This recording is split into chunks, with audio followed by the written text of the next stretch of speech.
Act 10 is working. That's the message from local elected officials in Brown County, speaking alongside Governor Walker in Green Bay on Wednesday.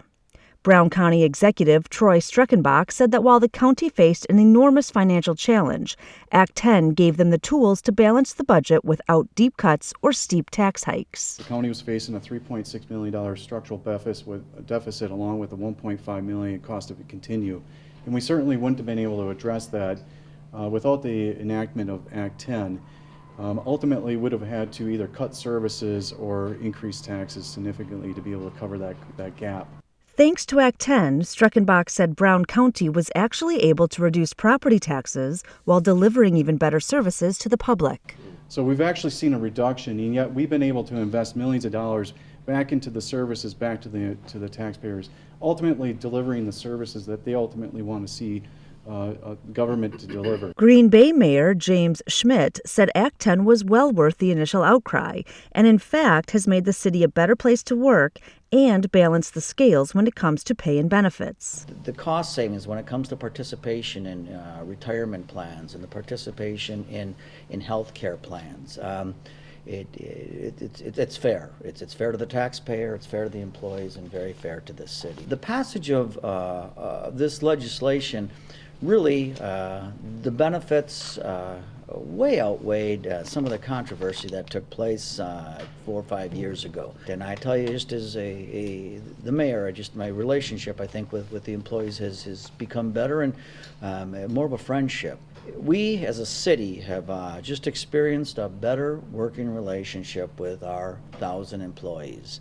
Governor Walker touted the statewide savings of Act 10, taking special note of the amount saved in Brown County by requiring employees to contribute a modest sum to their own retirement. In the 5 years since Act 10, we've estimated about $5 billion worth of savings to the hardworking taxpayers of this state.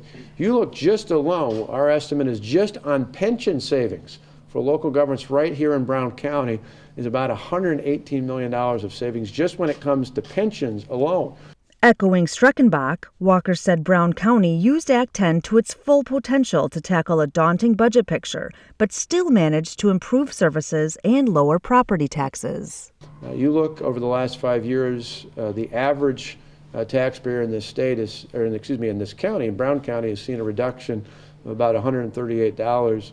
That's similar to what we've seen statewide, and that's a big deal. Who would have thought 5 years ago that property taxes would be lower on a median value on home in the state than they were before we started in December 2010.